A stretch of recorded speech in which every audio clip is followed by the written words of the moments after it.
Thanks a lot for being here. We're at Built for Real. We got the executive coaches here leading this training. Today's training is specifically for skill set and helping people make decisions. Because when push comes to shove, the one thing that we do as experts in this field is just help people make a good decision. Is that right? Yep. Right. Anything I missed there, Simons? No, I mean, look, we just came from Mega Camp last week, and keynote speaker Phil Jones, his whole message is helping people make decisions. And one of the things that stuck with me from Mega Camp last week, and even just with the people in my coaching roster, is Jay made the point on stage that it's only going to get more competitive. We started the year pacing at 4.5 million home sales, which was down from 5 million the year before, which was down from 6.1 million the year before. And now we're going to end the year right at a 4.1 million pace. So the year will average out at 4.3 million, but the reality is right now we're pacing at 4.1. And when you look at agent count is not dropping as fast as home sales. And so it's only going to get more competitive in our marketplace. And so that means whoever is the most skilled at helping people make decisions is going to win the business, period, end of story. And if we go out on appointments, whether it's a lead we're talking to, a buyer we're meeting with, or a seller we're meeting with, and we can't help them make a decision, number one, to move forward, and number two, to move forward with us, our business is going to be impacted. And I think that's today's call. And that's what Phil Jones was talking about. His whole book, right, is about. And by the way, helping people make decisions is just code word for closing, being a great closer, and closing them for what they want, right? We're not selling people things they don't want. They're hiring us to help them get what they want. That's why we saw jobs. Can I add to that? No, No. not on the screen. And no, I'm just kidding. I got the right background now. We're good to go. Yes, closing is important, but who's the first person that you need to close? Yourself. Yourself, right? So the single decision, have you made the decision? One of the things I took out of Mega Camp, which our friend Jordan Freed did a good job presenting it on stage, was the whole does your audio line up with your video? And how many people are out there saying I want spoken goal, and their actions just simply aren't going to do it? So yes, decision making is important, but none of this is relevant if you don't make the decision for yourself to win. I got off a coaching call a moment ago with someone who was having a bit of a downward mental spiral, and I said, hold on a second. There were 320 sales in your market in the last 7 days, which was really 640 because both sides. 640 transactions last week. Go get 5 of them. Right. So make that decision first, and then that will help you also close others.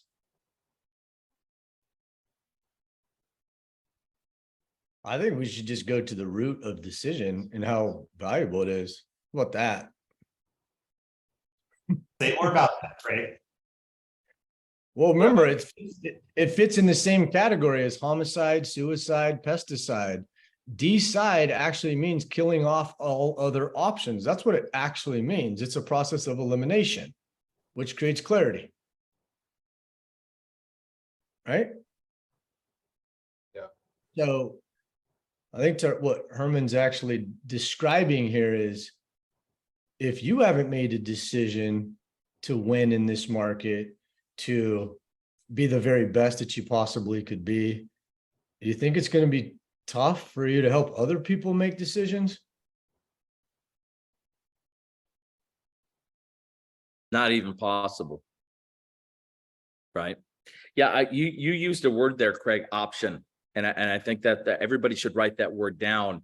The best way to help people in our business is to let them constantly know what their options are. Yes. And one of the things, for the buyers or sellers. and people like that. They want you to guide them through the decision-making process so that they can choose the best option for them out of all the options available. Well, the analogy I always use, Heidi, is like, I have this photo, Zuber, you've probably seen it when you were at my house, is It's Joe, I'm a big Notre Dame football fan, right? So I'm a big Joe Montana fan. So So don't there's hold a anything photo against you, of is that what you're Montana saying, with Jim? the 49, what, Kyle? Don't hold anything against you, is that right? No, I'm not, yeah. But I have this photo of Montana in a huddle with the 49ers. And they're all hunched down. Joe's on his knee. What is he doing in that photo? They're in the huddle. What does the quarterback do? On the play. On what He calls play? the play. He calls the play. Don't forget, in our transactions, y'all are the quarterback of this team that's buying or selling a house. So you need to call the play. Now, remember, in a football game, and when a quarterback calls a play, right? They call the play, which means everybody's clear on what they need to do. Everybody's clear on what they need to do, because if somebody doesn't do what they're supposed to do, the play's not going to work. Somebody's going to get crushed. Bad things happen. Now, when they execute the play, the quarterback executes the play. He says hike. What does he have? The ball. He has the ball and he has options. He has options. He can throw it. He can hand it off. He can run with it himself. Hell, he could kick it if he wanted to. Right. Right.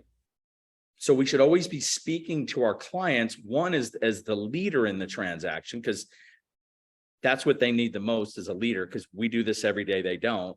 And two, continually telling them what their options are. And Jim, I think that is probably one of the best scripts that we can have, whether it's working with buyers or sellers, right? So what would that options? script be? Oh, Yeah. scripty one. That's the script. You already said it. What are your options? Well, let's review your options. And and to Craig's point, as we review options, we then kill off the ones that don't make sense. That's how we help people make decisions. So the most successful closers, or the people that are most successful at helping people make decisions, are the ones who can clearly outline the options and walk the client through each one. Well, and that's great. And what do you pull off some of the options? You get clarity. And what we know from Bold is clarity is what? Power. Yeah. There you go. Well, options also go into motivation, right? Walking them through the options is really getting clear on the motivation, because if you don't have the motivation, you don't have the leverage to close the deal, right? Mm-hmm.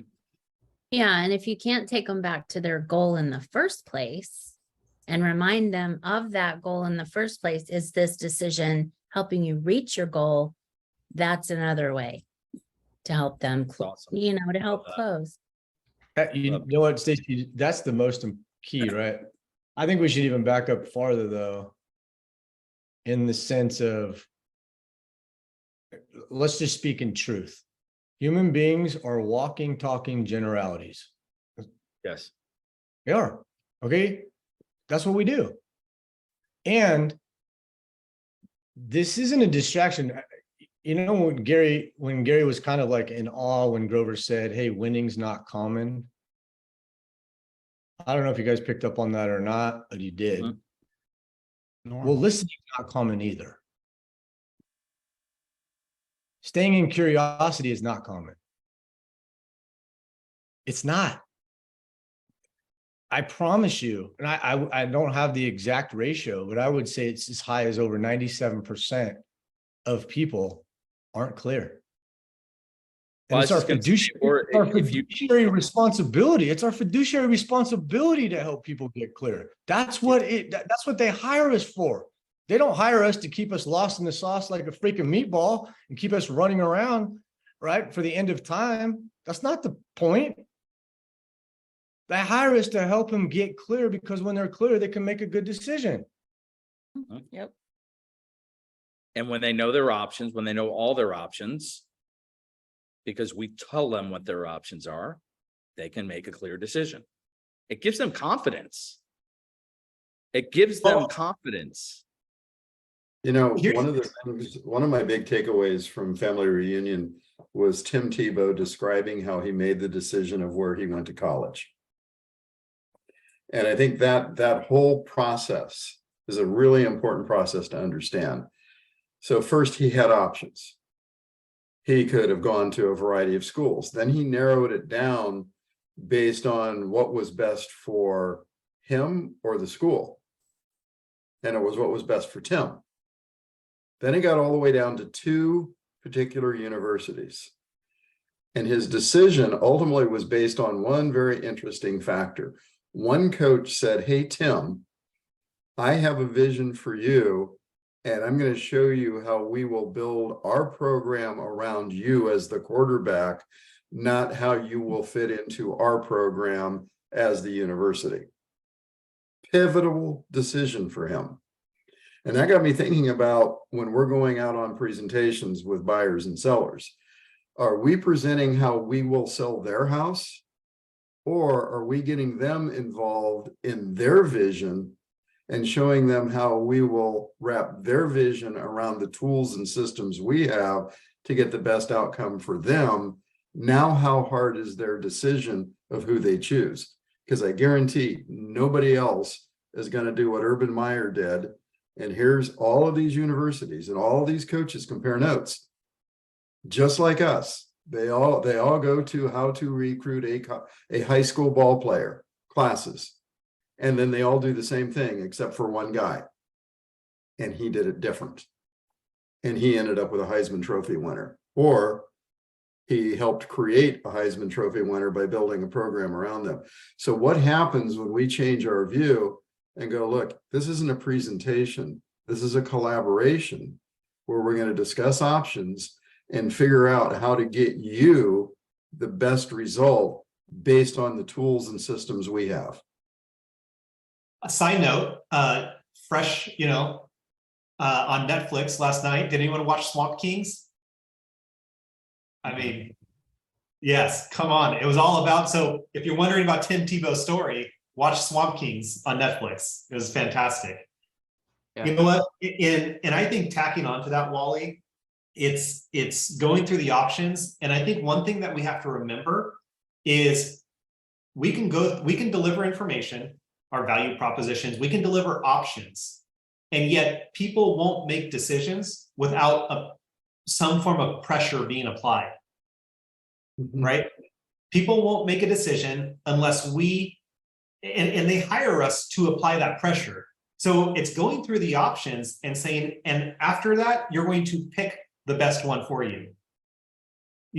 If buying a home or selling a home was so easy, right? And we would have gone the way of travel agents or, whatever. I mean, it would all be done electronically.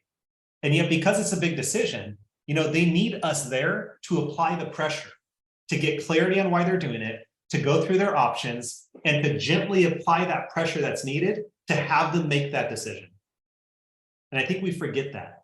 And that's why silence, the first one to speak loses, because silence is pressure being applied to the situation. Mm-hmm. And Phil Jones is talking about that at MegaCamp. I mean, he says that people don't ever just want to buy a home or sell a home. It's always they want to buy a home because, or sell a home because. And there's three reasons people move, is what he says: to move towards something that makes them more comfortable, to move away from something that makes them uncomfortable, or to make their heart sing, something that gives them joy or something that's important to them on a personal level. If we don't know what those things are, we're going to have a hard time coaching them to making the right action, to run the right plays. This whole conversation made me think about page 100 in the Shift book as well. In page 100, it talks about the 10 closing techniques that work. Though one of the things that Gary wrote in this book, it states that every no can become a yes, every yes can become a no. Closing is a process you use to find out where they're at and what they are committed to. As a salesperson, and this is really important to write down, you aren't attached to their decision. Your goal is to just help them make one. You should say that like 5 more times. That's the fact of the matter. Your goal is not to make them, or you're not attached to their decision. Your goal is to help them make a decision. Understand, are they a hard no? And be at peace with that hard no, because they have all the options and they know that, no, I'm against taking action here, or yes, I'm all in because of the options that I have available. I've had the luxury of coaching Carrie Wersch, who's on the screen here. Hi, Carrie. And she has for years said, I am an options person. That's what we do. They actually had a book where it's like, here's all the objections, here's all the things that people ask questions about, and here's all the options that they have. And I'm going to master what options I can deliver to these people when they present this issue or challenge or objection.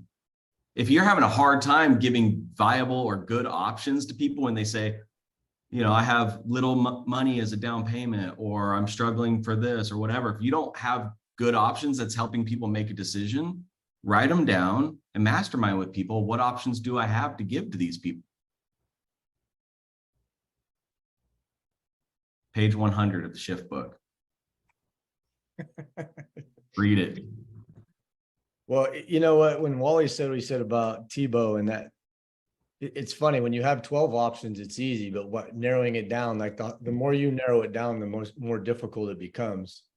And the thing, right, like, have you ever heard like the public saying, well, all you real estate agents sound the same, or I hear the same exact freaking phrases, or you guys all say the same thing? Well, that's exactly what Tebow was walking them through. It's like, I can actually, I could walk into those meetings and tell you exactly what they were going to say, when they were going to say it, which means they're not listening. That's what that means. Mhm. Right? Like, that whole decision-making process is helping them get specific. That first S, clear and specific first. The second one that Stacy brought up was the significance. And not just significance, but it's the impact. So what's so significant about this move? And more importantly, who else will this move impact? And how? Is it your kids? Is it your family? Is it your friends? Is it other relatives? Is it your coworkers? Who else? Because remember, the best of the best know this information, not for when it's easy.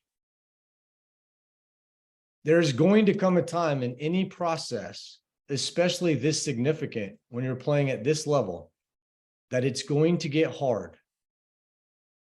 There's going to be a time where you may want to wobble and bail. There may be a time where you're like, I just want to quit and not buy a house or not make this move because the challenges may become too difficult.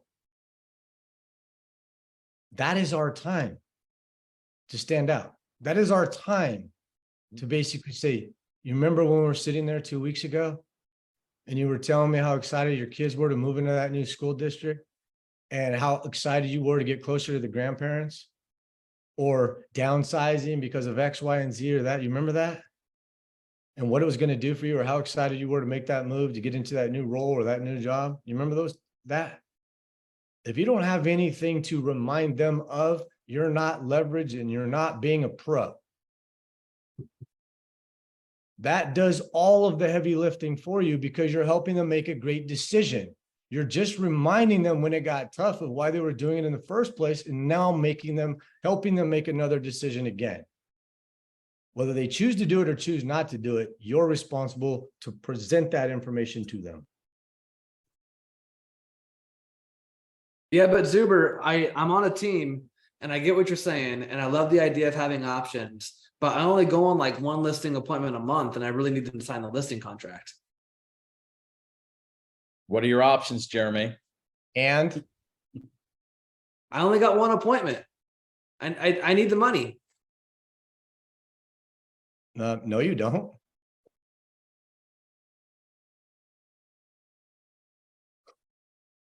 Tell me more. You needed the money that bad, you'd actually do something different instead of calling me and complaining about it. Or only having one listing appointment the entire month. Tell This me is so what much you actually- easier when Tell me you're what filled you've with actually appointments. done. Don't tell me what you're going to do. I could care less about what you're going to do. Why don't you just tell me what you've done? Or tell me what you haven't done. It's the same though, man. It's helping people be aware. That's all this is as experts, we're supposed to help people with awareness. right? Awareness is the first step to change. Doesn't mean they will change because you make them aware, but it is our responsibility to make them aware. The language that they're using, the excuses that they're making, the fear that they're showing up as, you're supposed to be their partner. It's okay to be afraid. We've all been afraid. It's a big step. It's a huge move. But that's when you're supposed to take them to the imagination. Imagine what it's going to be like when you're already in that house. Imagine what it's going to be like when your kids are already playing together.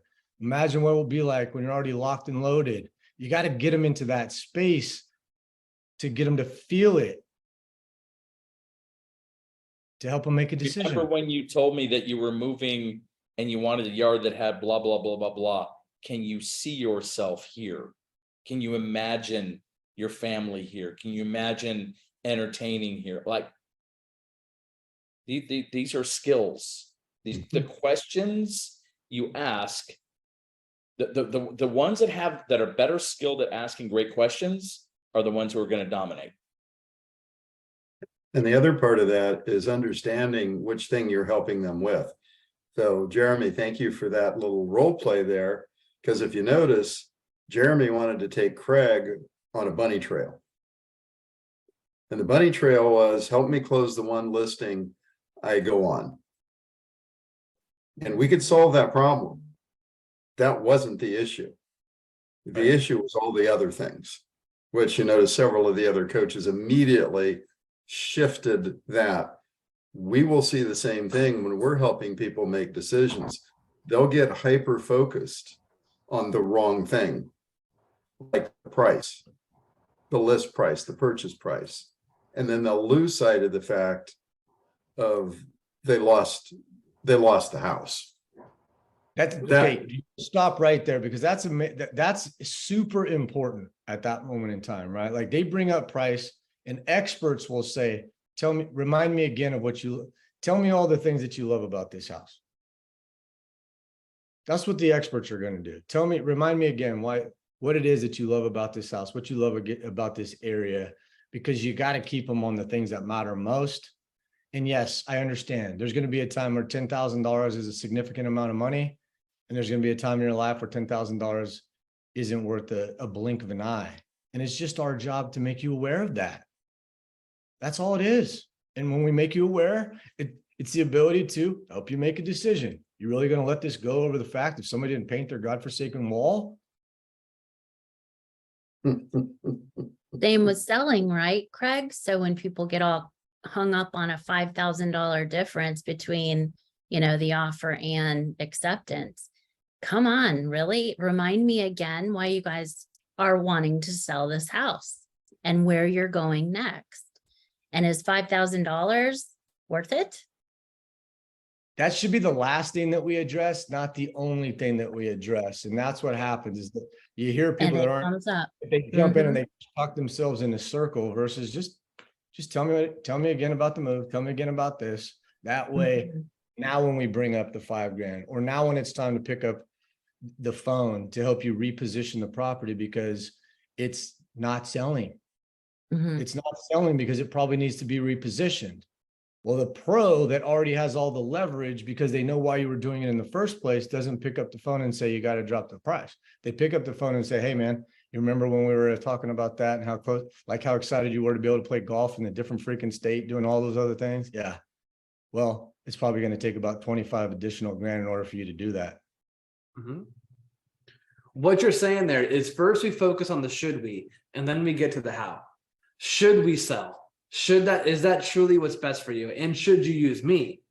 Before those two things are determined, the how is irrelevant. That doesn't matter, right? Once you've determined that yes, you should move, and yes, you do want me to represent you, now we'll get into the how, which is pricing and strategies and tactics. Well, yeah, Jeremy, if we're going to put a little bit of a formula on everything we've talked about so far, right? And number one, it's the motivation.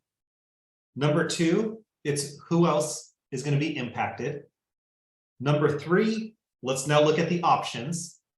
And then number four, pick one. Well, the last one, Usually it's the word that like Gary's for some reason has an infatuation with these days, and that's the sacrifice piece. Because he doesn't look at it at the same thing, but ultimately is that S of like, are you willing to give up, 25 grand or a little bit more time or X, Y, and Z in order to get you to wherever it is that you're going while you're going there? Are you willing to do that? Most of the time, we're gonna have to give up something. The challenge is that because as agents, we are so great at problem solving that what I see by doing this on a daily basis is we jump in and solve problems that aren't the actual right ones. You're solving the wrong issue. And when you're solving the wrong issue versus the rooted issue, tell me how you can help them make a great decision. So how do you then like figure out, or know that it's the wrong issue, not the rooted issue?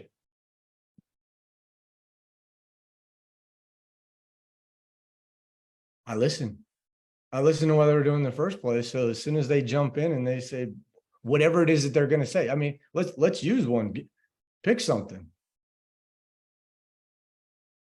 Anything. Interest rates. Oh, we got to solve the interest rates. And automatically the agent goes right into, oh, but the interest rates, they may be going down and they may be adjusting, or this is what it was. I'm like, what does that have to do with anything? Nothing. Your dog Yeah. chasing tail. How often, as soon as somebody brings up something, do we nail that, right? Like we're going right to that.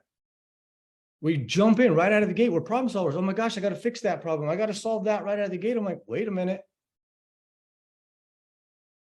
First of all, is it a problem? Is it even a problem? Oh my gosh, interest rates are at 8%. Is that a good thing or a bad thing? It is what it is. But it just goes back to then the question is, okay, so what are your options? Yeah. So are you calling me to tell me that you no longer want to buy? What are your options? Are you calling me to tell me that all those things that like you told me 2 days ago or 3 days ago that you were super hot to trot, that all of a sudden miraculously you just woke up in the morning and said, oh my gosh, I can't believe it's 7.5% or 7.25% or 7. I'm like, okay, great. And Terrence's point. Is your option not to move? Yeah. Is your option to move? Yeah. Tell me more about that. What other options do you have? I could buy down the rate. Okay, well, I don't want to do it. Well, what options do you have with that? Well, maybe a seller will buy it for you or pay it down for you. What other options do you have? Guys, this may sound complicated, and some of you may be overwhelmed at this because we're coaches. We ask questions for a living, right? And a lot of you guys have had a ton of practice. I think, Aaron, to answer the question, like, how do you know? To me, it's reps, right? To give an analogy here, I played some baseball, not a ton, right? But Rifus could throw a fastball at me, or he could throw a curveball at me, and in the very first couple seconds or first second of that pitch, I would have no idea what was coming my way. Yeah, you wouldn't hit either one. You wouldn't touch it. I could take your fastball. I'd have trouble with the curveball.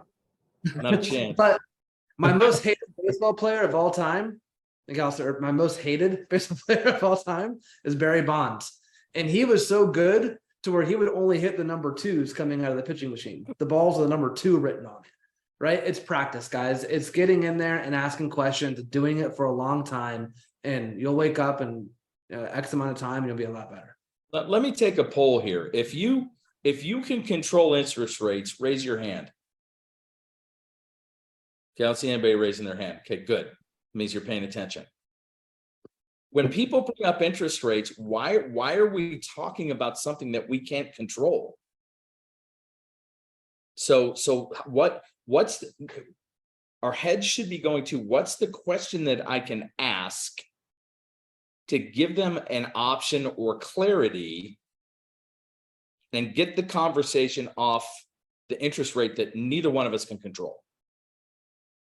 So it's a question like, one of the questions I've been coaching my clients to use in that regard is, if I can find you the right home that gives you the lifestyle that you desire at a monthly payment that you're comfortable with, are you a buyer in the market?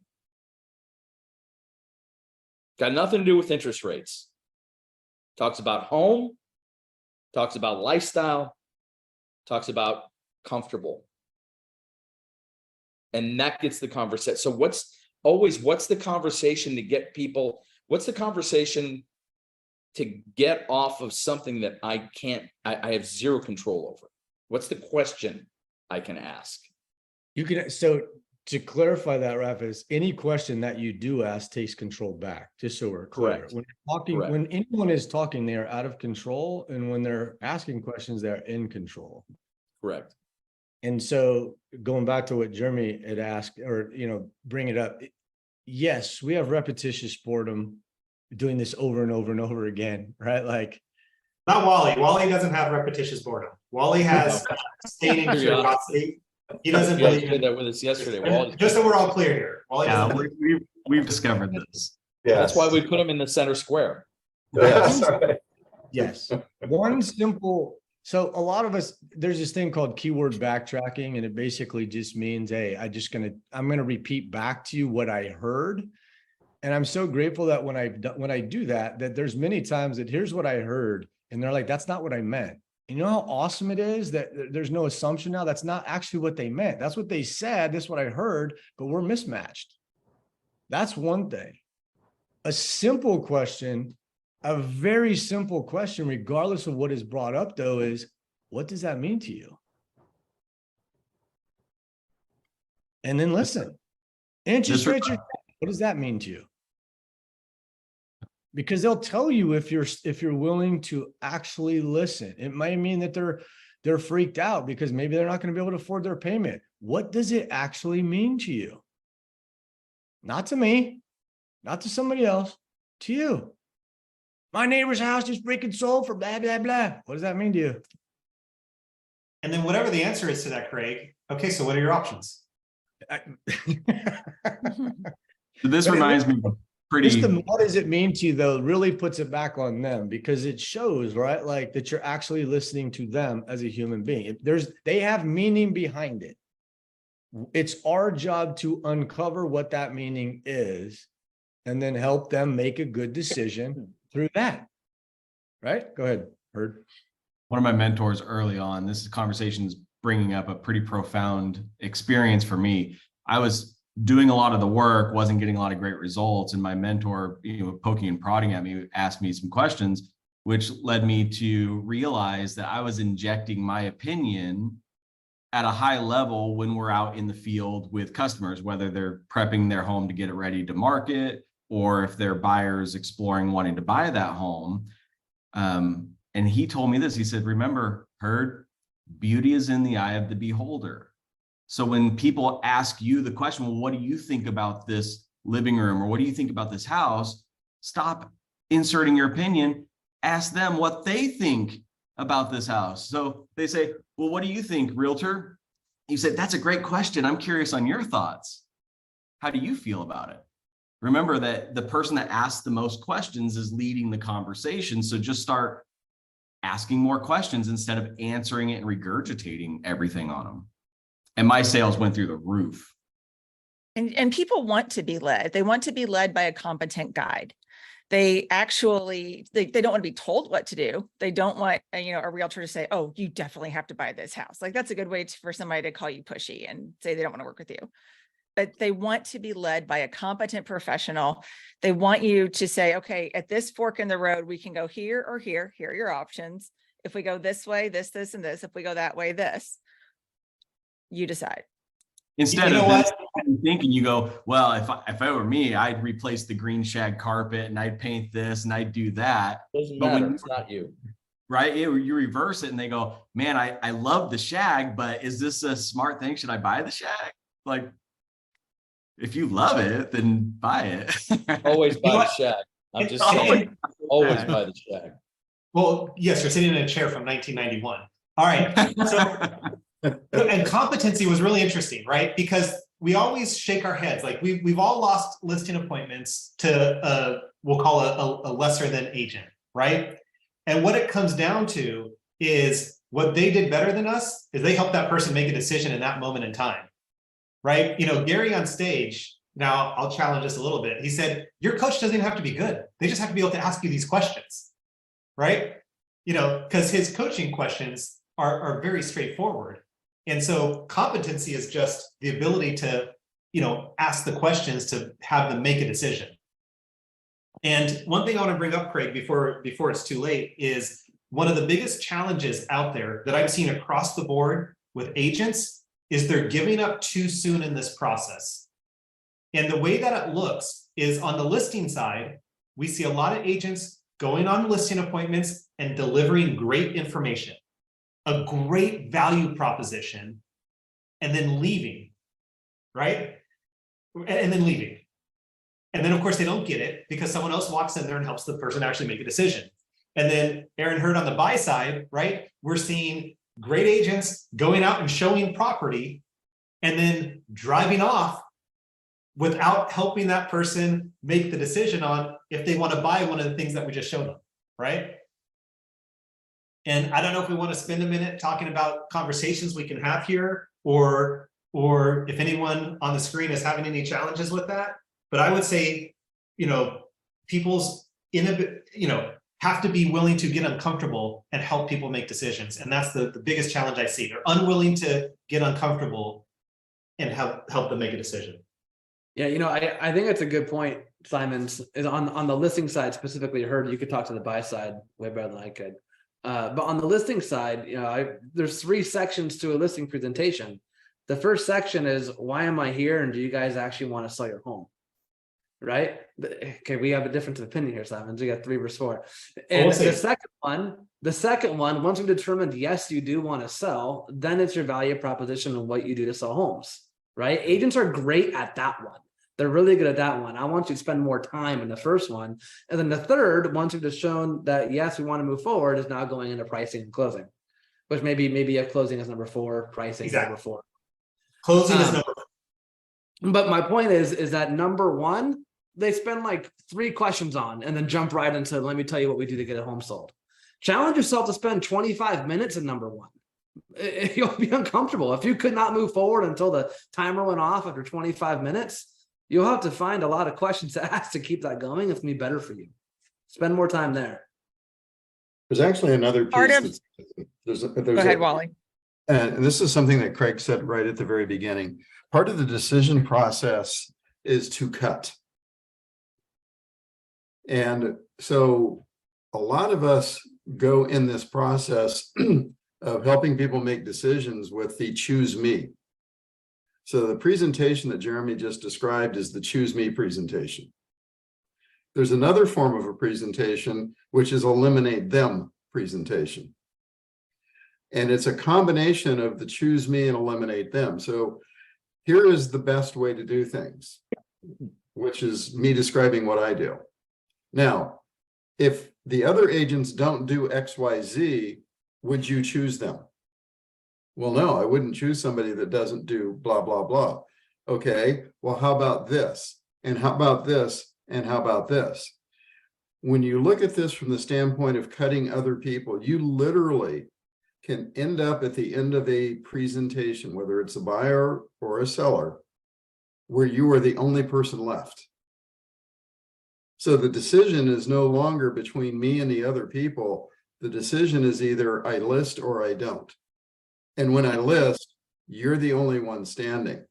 And there's a real art to moving presentations and decision-making to become really good at helping people cut and eliminate versus choose me.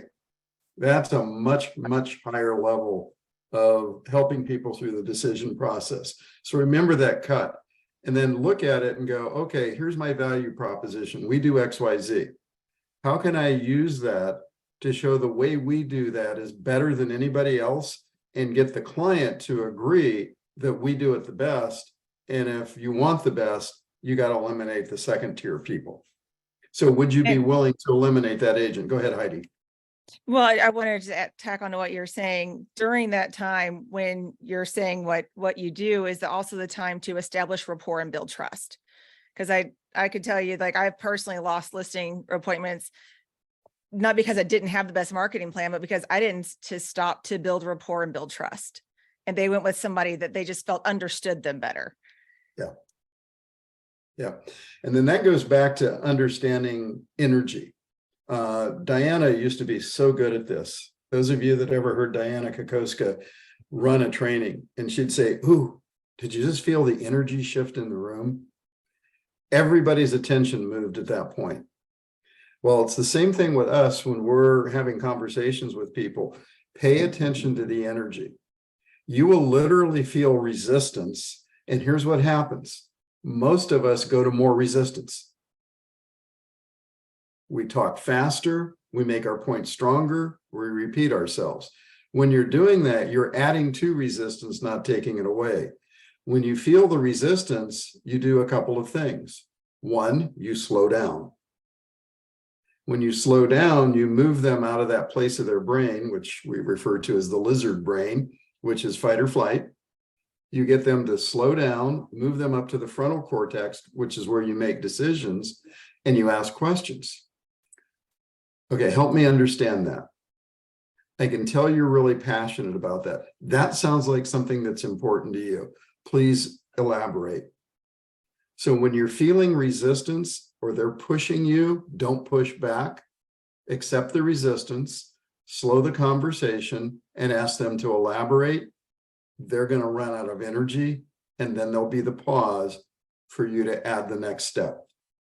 So understanding our job in decision making is helping people eliminate and managing energy. When you do those two things, your world changes. The elimination tactic works extremely well too. That's exactly how I got my wife. I just helped her eliminate everybody else. And that was, hello. That's not what you did. That's how we did. How did this call go to Jeremy's dating life? Not anymore, baby. Married and 3 kids. Just went.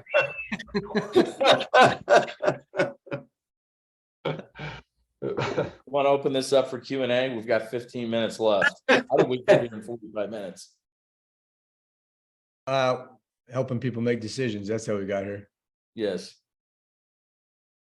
I know Carrie had her hand up at one point. I was just talking about the interest rate question. I mean, it's just, you know, if I can eliminate what the interest rate is, what monthly payment would make you feel comfortable so that we can take the next step. And it's all about the numbers and providing data. You know, I had a buyer agent today talking to me, and she was like, you know, once they found out, you know, they were approved for X amount. Okay. They were approved for 300,000 and we found them the house. But then once they found out their payment was, then they weren't willing to move forward. And my question that I had to her was, you know, why didn't you know that answer up front? You know, and it's because she skipped a strategy session. And it's the whole point of, that's one of the questions that you ask. Nobody cares if you're approved for $3 million. It's all about what you want your monthly payment to do and to be, and then you can back that in. And so I think it's just about making sure that you're educated enough that you can help guide people to help make their decisions. We oftentimes are embedding objections, but I told her, I was like, you know, you're actually in the wrong because you're showing her houses that she can't afford. And if we would have slowed down the process, we could have eliminated that. And now you're going to have to go and show her houses that she now has a $300,000 budget when she's really only comfortable at $225,000. Yeah, you know, it's important, Carrie, is this is a loaded, baited question, but it just is what it is. Can you be in curiosity and judgment at the same time? No. The problem is that we go in with judgment and then we don't stay in curiosity. And that's why if we would literally just, what does that mean to you? Without putting any judgment on it and let them tell us, what that means to me is I might not be able to afford my monthly payment any longer. And listen to that. And then to Simon's point of, now what are your options? We make it way harder than it needs to be. We really, truly do. Like, if you just follow that guide alone, oh my gosh, it will set you free in so many different levels. What does that mean to you?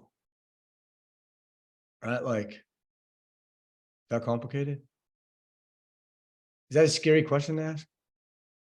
No. Does it have Mhm. fangs? Is it like the big bad wolf? Like, what does that mean to you? Because remember, No. the words that we use, the word I use may have a different meaning than the word you use. So if we're gonna be great at this, we have to eliminate assumptions so that we get on the same page. And the only way we can get on the same page is by listening and making sure that we have an understanding of the meaning. And if we have to soften it a little bit, you say, what does that mean for you? For you. For you, you. to you, however you feel And for comfortable you. saying I love, it. but it's a I love powerful it. For question. you, for your family, for your circumstance, for anything. Yeah. Versus what? Oh my gosh, you go into reactive mode and trying to solve the interest rate issue instead of, what does that mean for you? And once they make that decision, after we've helped them make that decision, one of the other things that we learned from the speaker was to tell them, okay, well, then the next step is, and tell them what the next step is in the journey, because you're their guide on the journey. So once they've discovered, oh, well, I guess the interest rate doesn't matter as long as I'm comfortable with $1,500 a month. Great. Well, then the next step is for you to get pre-qualified. Here's the name of a lender that can help you. And Like, that's tell them important what the too. next step Remember, is. That's great, Heidi. Remember, they don't know the next step. Mhm.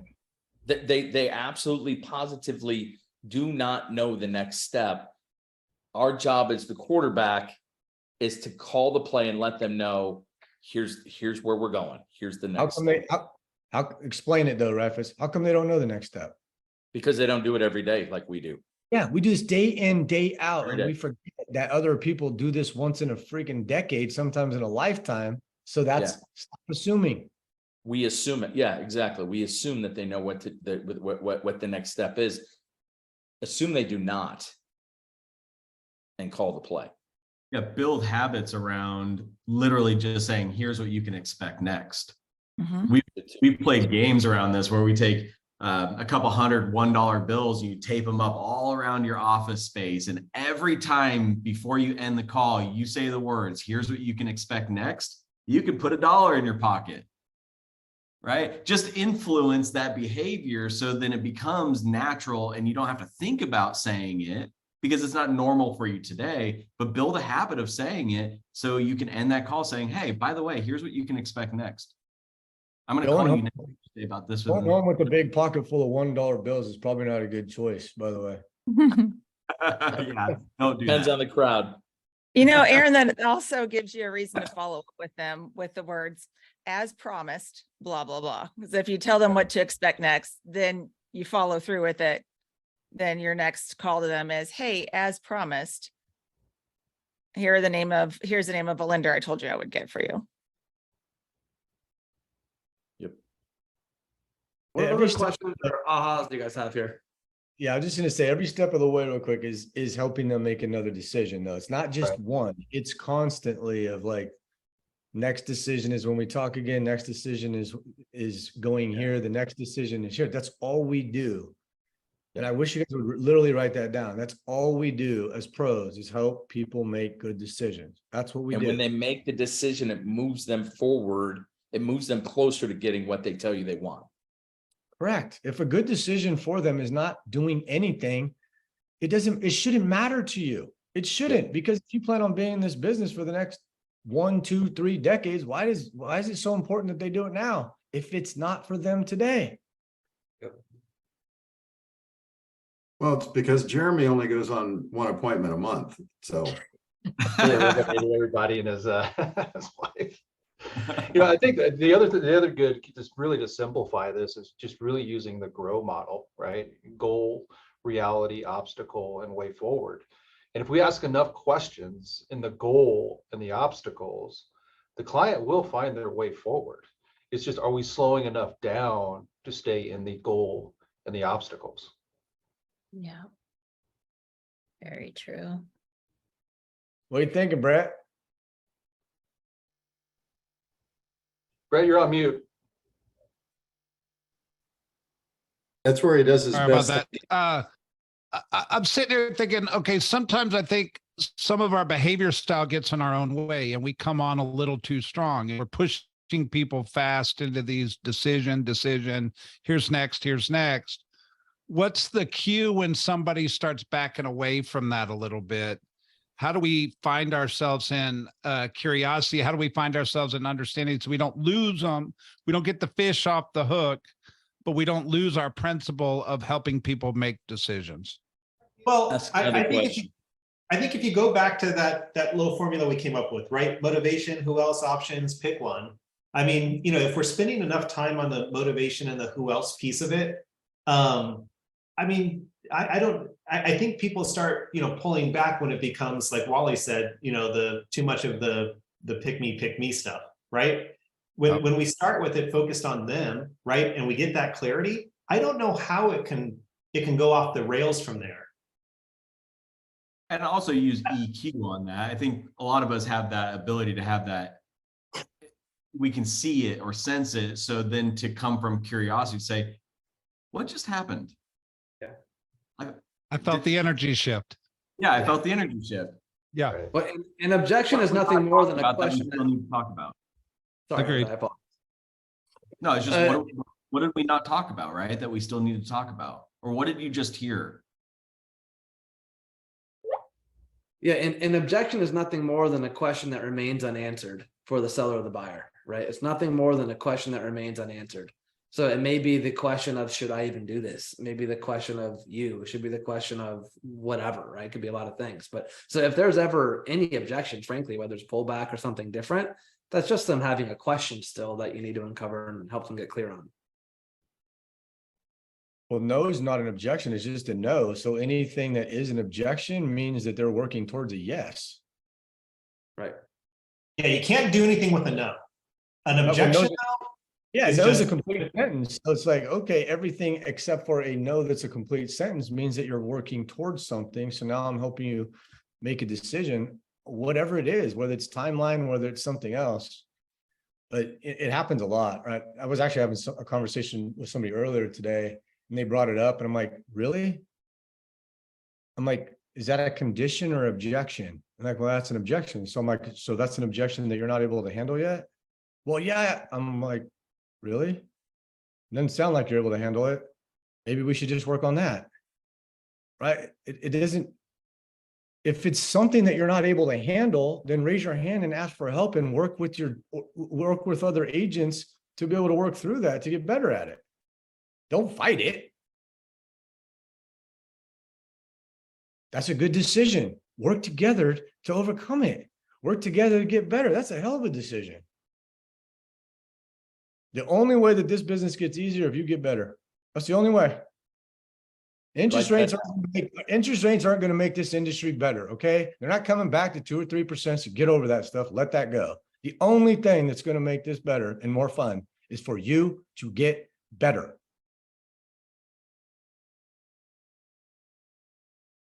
Is that too harsh, Simons?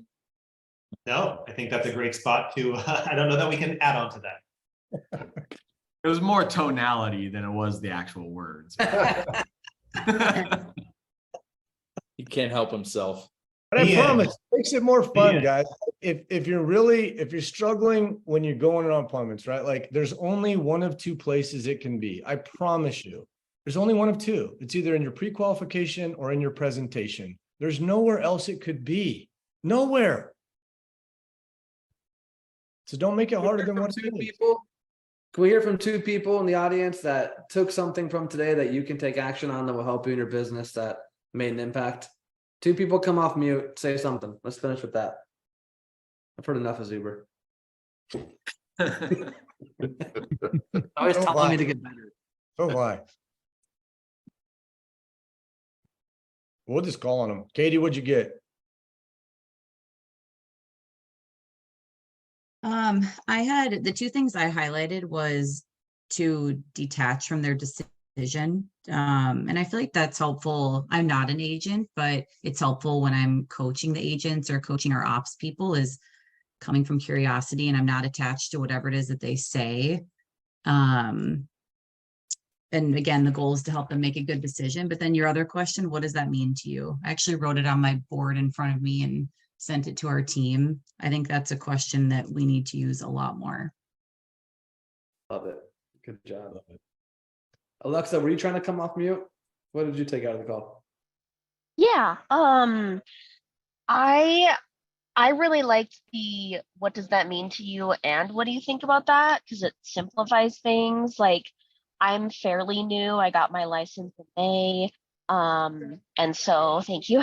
When I'm on the phone call with people, I will talk really fast and I will ask them like 4 questions at once and then just be like, and they don't really know what to do with that. And I like, oh, that was really confusing.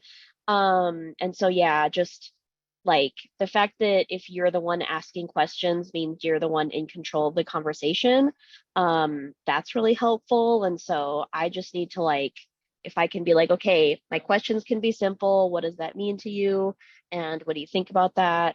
You know, that's a little bit easier for my brain. So I can be like, okay, you don't have to ask 4 questions all at once and then hope that they answer them. So yeah, I really liked that. Alexa, you being in this room in the first 4 months of your career and taking the time to be present and on camera and taking notes is badass. Love it. Good job. Yes. Thanks. All right, wrap us up, Simons. Hey, and like I said, if there was one script to take out of this whole thing today on helping people make decisions, what are your options? What are your What are options? your options? What are your options? There you Okay, go. so again, next Wednesday, excited about mindset. We're gonna blow your mind. Get prepared and ready. Hasta la vista. Appreciate you being here. Appreciate Take you care. guys. Hi, everybody. Thank Thanks you. for listening to our jokes.